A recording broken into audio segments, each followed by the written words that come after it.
If I tell my friends, oh, I'm going to a counselor with my wife Right. for our marriage, Right. it's like, oh, Yeah. like Sure, y'all sure, are really going through stuff. Correct. That's the kind of thing that I wish would not be there, that Correct. stigma.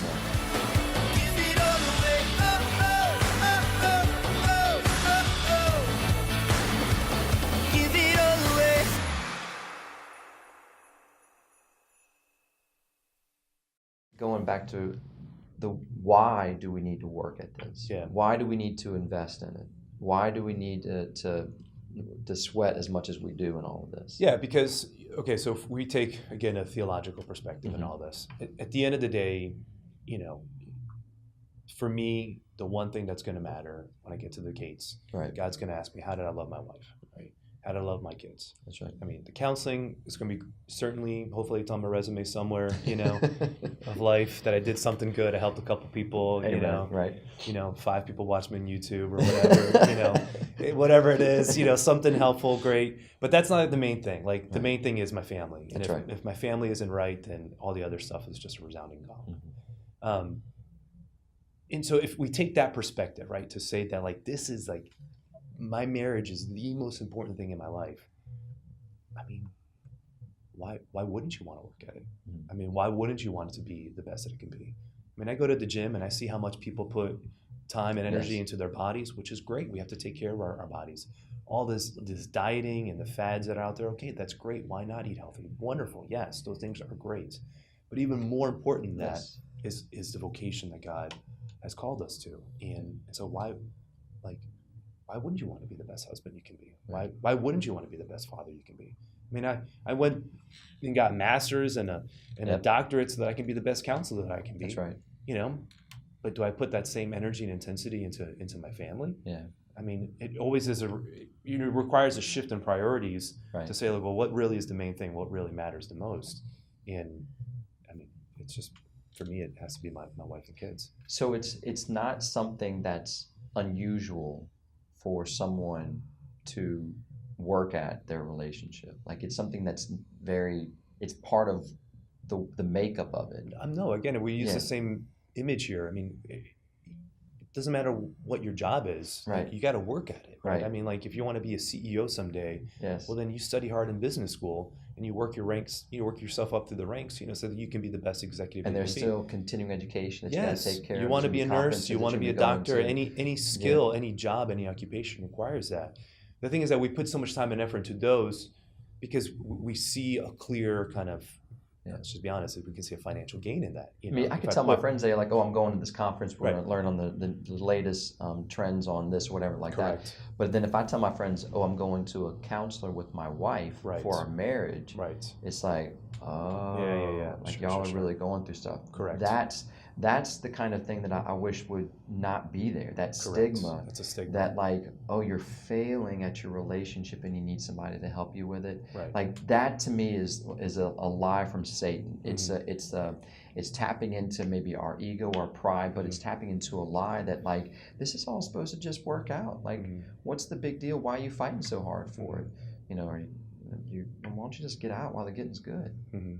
Yeah, I mean.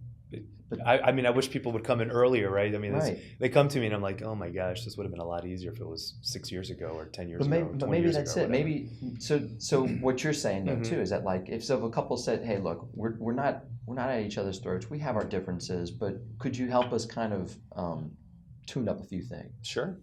Like how healthy would you think a marriage would be if once a month they stopped by and talked to you about their relationship and how they can maybe overcome maybe past things that we're still dealing with. I mean, I know my own life. There's so many things that I know that like still make an impact on me. The loss of my mom when I was a child. That stuff still pops up. My wife and the divorce that took place and her family and the struggles that she experienced from all that. That kind of stuff still has its still affects. Right. Yeah, I mean, certainly coming in helps, and I find couples sometimes will come and then they'll go to dinner afterwards or something.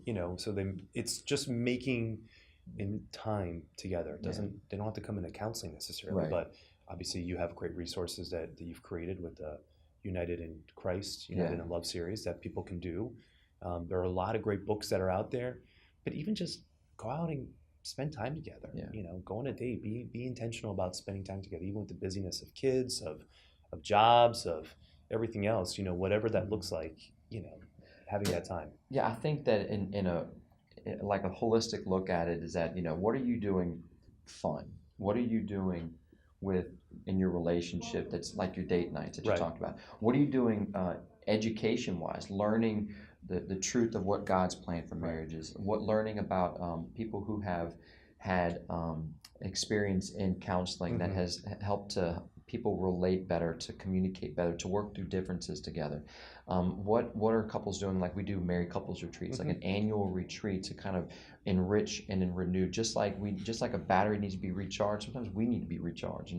And sometimes we need more than just a vacation. We need that time where we can be focused together in our faith together. So yeah, I mean, I think that's something that obviously what we as in Willwoods and Faith and Marriage, with the programs that we're offering and everything that you're doing, just the work that we're trying to avail ourselves the opportunities to help couples find that strength and find that enrichment that they need in their marriage.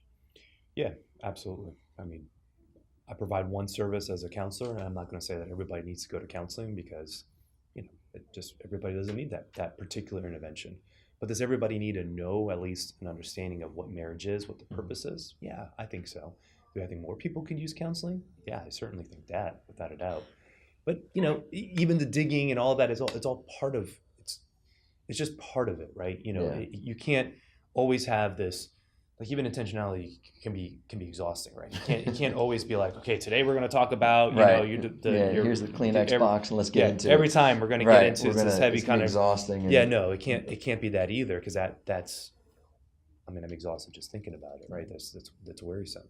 You need to always have a balance in life, right? Where you do have those moments where you're intentional, you're integrating, but intentionality and fun, intentionality and time being spent together, and intentionality with prayer, being together. So it's just really just trying to cultivate a healthy balance. That's right. Cultivate a healthy balance of being intentional with one another, that we're meant to walk together and not abandon one another, but to nourish that and know that it's going to be hard. There's going to be storms, going to be challenges, but that's what we see in our faith, is that God is with us.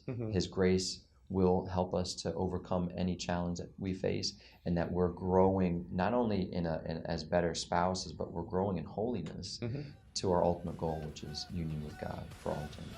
Amen. Give it all away. Oh, oh, oh, oh.